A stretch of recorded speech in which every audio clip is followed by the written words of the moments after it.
안녕하십니까. 국악 선수능반 국어를 맡은 국어강사 류성훈이라고 합니다. 안녕하십니까. 이렇게 또 대면 설명이 아니고 영상으로 이렇게 만나 뵙게 됐는데요. 간단하게 제 소개를 좀 드리고 그 다음에 또 파이널 그 선수능반의 커리가 어떻게 진행되는지 좀 가볍게 설명해 드리는 시간 갖도록 하겠습니다.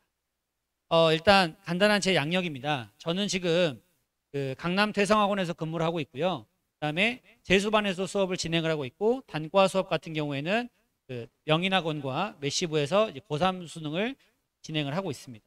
그리고 이제 두각에서는 우리 그 선수능반, 즉 이제 예비 고3들을 대상으로 제가 수업을 진행을 하고 있는데요.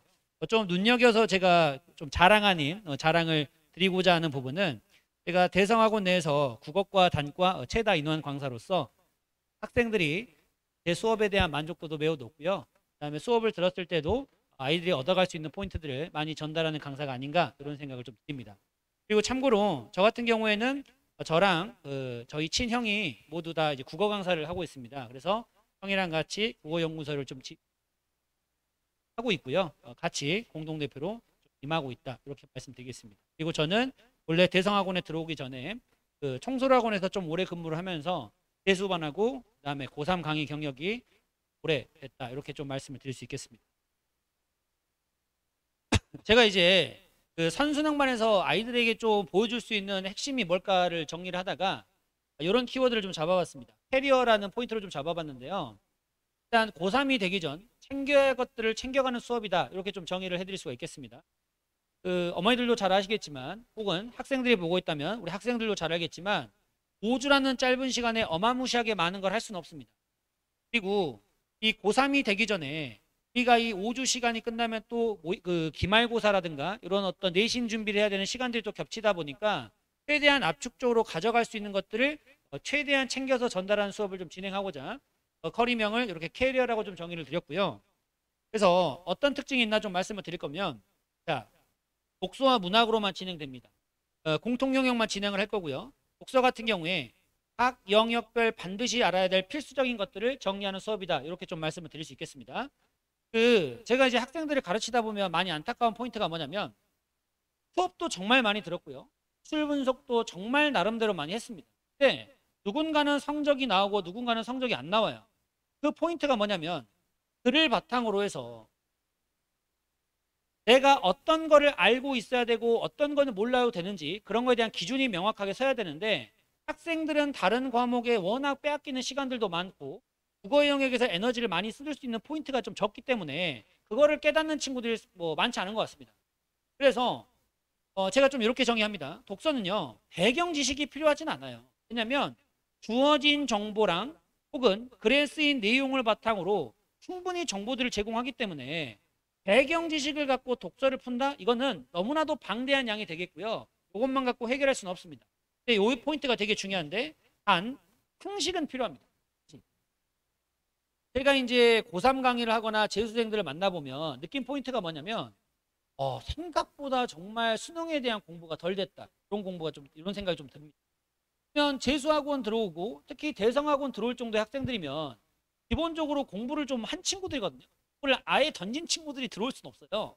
그럼에도 불구하고 저랑 대화를 해보거나 이 친구들이 글을 읽는 포인트들을 보면 상식들이 좀 많이.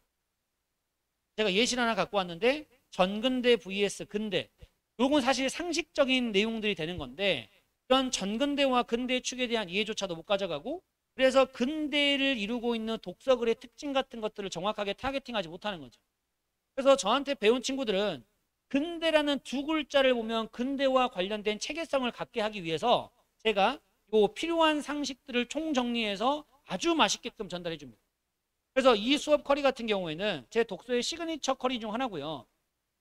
제가 자신 있게 말씀드릴 수 있는 건, 이 독서 시그니처 커리를 들으면 아무리 낯선 글을 읽어도 친숙함을 느끼게 하는 포인트가 있는 그 독서 수업이다, 이렇게 말씀을 드릴 수 있습니다. 그래서 각 제재별로 너가 반드시 알아야 되는 상식, 이 상식을 바탕으로 글을 뚫는다는 게 무언 건지, 그런 것들을 정리를 하는 건데, 예를 들어서 이런 거예요. 대부분 제가요, 전근대와 근대의 차이가 뭐니? 라고 물어보면 얘들 뭐라고 대답한 줄 아십니까? 산업혁명 대답합니다. 물론 산업혁명도 틀린 건 아닌데요. 산업혁명이란 말만 갖고 전근대와 근대축을 정확하게 나눌 수가 없습니다. 그러면 학생들이 전근대와 근대를 나눌 때 중요한 기준점은 뭐냐면 산업혁명이다라는 말이 나오기보다 더 중요한 건 봉건제 철폐라는 말이 나와요.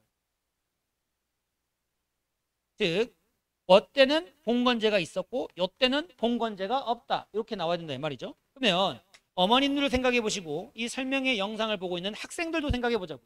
봉건제의 특징이 뭘까요? 생각해 보세요. 내가 태어났는데 나는 양반이고 너는 천민이래요. 그럼 이거 합리적입니까? 비합리적입니까? 당연히 비합리적.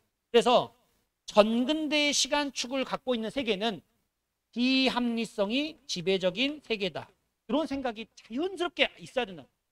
그래서 철학 지문에서 전근대가 나오건 문학 지문에서 전근대가 나오건 그런 비합리성을 기인한 세계관을 바탕으로 이야기가 전개되겠다는 걸 당연히 알아야 됩니다. 근데 대부분 잘 모릅니다. 이런 걸 아는 친구들 제가 100명 만나면요 3명 언덕. 왜? 그런 것들을 집어주는 수업이 사실상 없는 거예요. 그러면 왜 제 수업이 대성학원 내에서 호평을 받냐면 전 아이들이 가려운 부분이 어딘지 알거든요. 그래서 제가 수많은 기출들을 보고 아이들이 이 부분들을 정확하게 안다면 쉽게 들어갈 수 있는 포인트들이 이런 거다 하는 것들만 정리합니다. 각 영역별로. 제가 이따 말씀드리겠지만 독서 같은 경우에는 5주 진행할 동안 각 영역별로 반드시 알아야 될 상식들을 정리하는 수업이다. 이렇게 좀 잡아주시면 되겠습니다. 문학도 이게 좀 되게 중요한데요. 문학은 힘으로 푸는 게 근데 학생들은요 냉정하게 문학이 뭔지 제가 문학이 뭔지 물어보면 문학이 뭐니? 문학이요? 비문학 아닌 거예요. 독서 아닌 거예요. 이렇게 얘기한단 말이죠. 그래 그럼 좋다. 문학과 비문학을 나누는 기준이 뭐니? 라고 물어보면 이걸 야물딱지게 대답한 친구들을 전 한 명도 보지 못했습니다.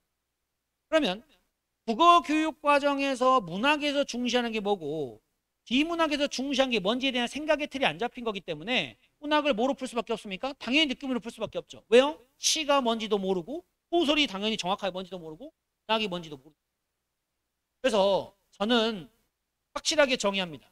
문학이 뭐냐? 문학은 픽션이다. 허구성입니다. 당연히 독서는 넌픽션입니다.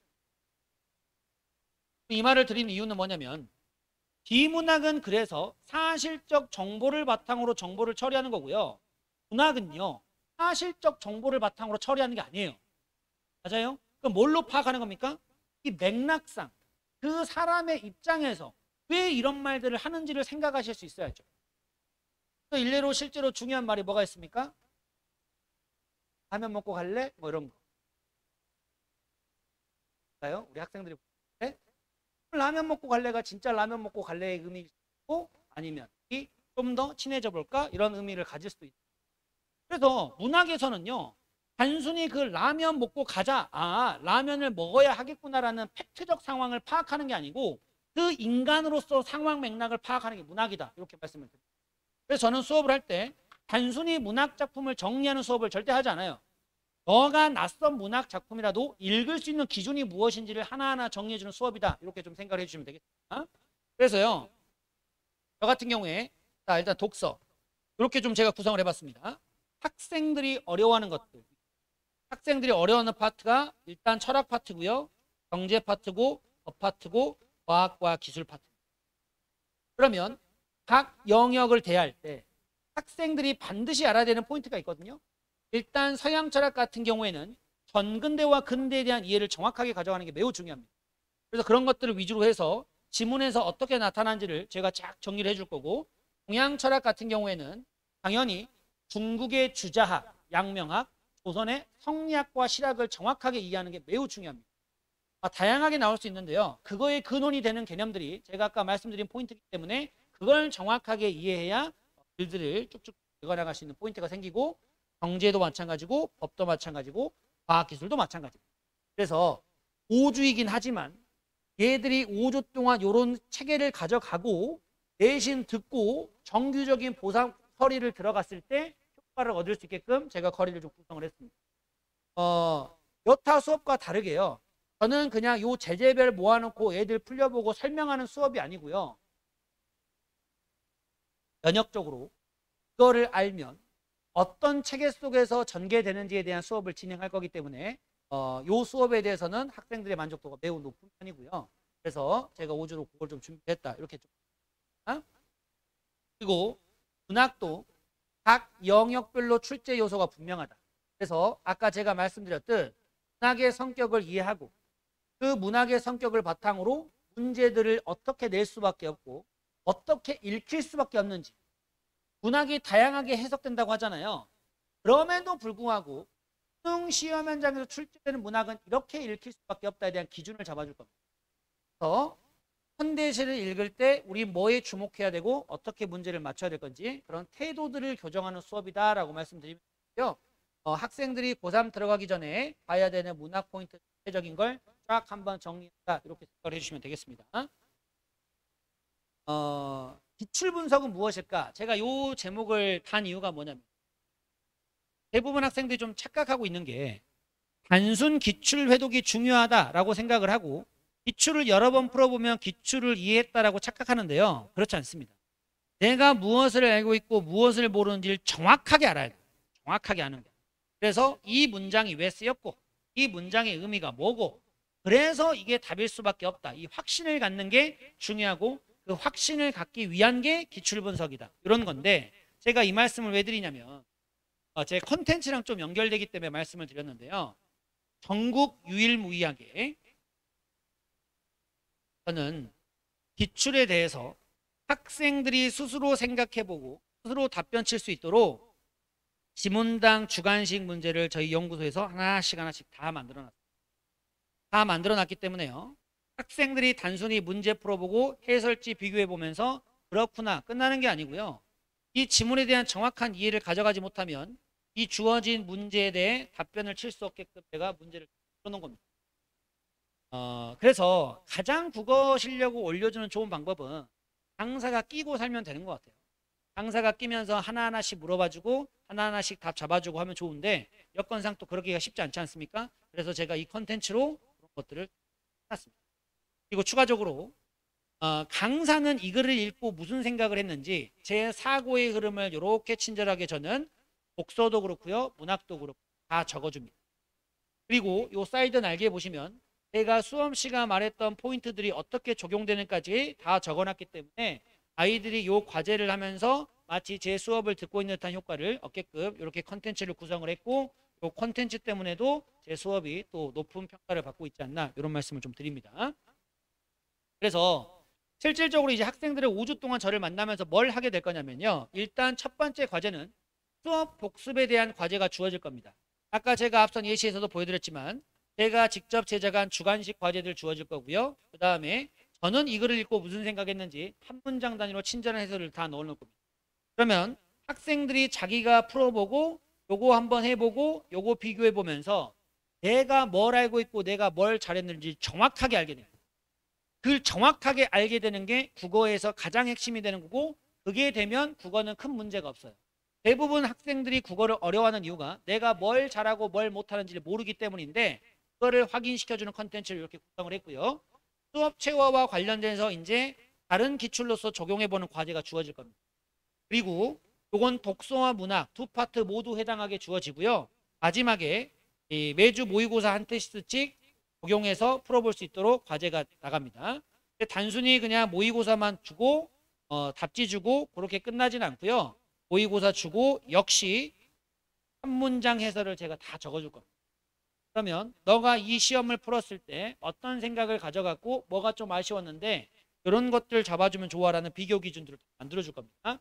학생들이 그걸 비교하면서 자기의 기준을 더 확실히 가져가고 자기의 부족한 면이 뭔지 확인해가는 과정을 완성. 이렇게 봐주시면 되겠습니다. 그래서 일단 그 선수능만 같은 경우에는 이제 총 5주 정도 진행할 계획입니다. 5주 정도 진행할 계획이고요. 일단 5주 끝나고 나서 학생들이 또 내신 기간 들어야 되기 때문에 총 10월 13일 일요일날 개강해서 5주 컬이 진행된다. 이렇게 잡아주시면 되겠습니다. 또 만약에 우리 아이가 아직 시험이 안 끝나서 이때 못 들어오겠다 싶은 친구들은 중간 합류해도 괜찮습니다.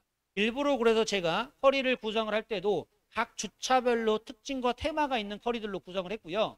그래서 중간 합류에도 크게 상관이 없게끔 구성을 했기 때문에 중간에 들어오셔도 괜찮습니다. 그리고 두각에서 진행이 되고요. 2시부터 5시까지 총 3시간 과정으로 진행된다 생각해 주시면 되겠습니다.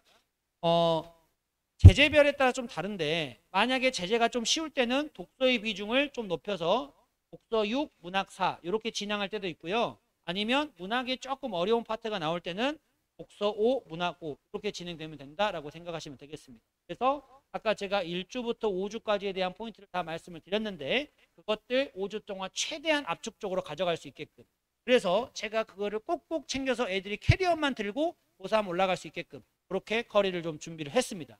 그래서 저 믿고 보내주시면 다른 건 모르겠고요. 학생들 스스로가 국어에 재미를 붙일 수 있고 학생들 스스로가 국어를 내가 왜 잘하게 되고 아직 뭐가 부족한지를 확실하게 깨닫게 해주는 수업이다라고 자신 있게 말씀드립니다. 그래서 자세한 내용은 두각에 또 문의 주시면은 두각에서 친절하게 안내를 해주실 겁니다. 두각에서 그래서 꼭 안내를 해주시고 그때 수업에 많이 해주셨으면 좋겠다 말씀을 드립니다.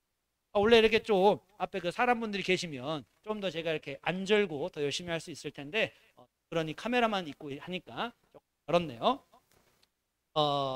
그래서 요 말씀만 드리고 마무리 짓겠습니다. 요즘 국어가 좀 많이 어렵습니다. 많이 어렵고요. 이번 물론 9월 평가원은 좀 쉽게 나왔지만 수능이 좀 어렵게 나올 거라는 건 기정사실화 되어 있는 부분이 아닌가 싶습니다. 그래서 남들보다 조금 더 빠르게 남들과 조금 다른 5주를 좀 보낼 수 있다면 그걸로 우리는 조금 더 한 발 나갈 수 있지 않을까. 오늘 설명이 여기까지 진행하겠습니다.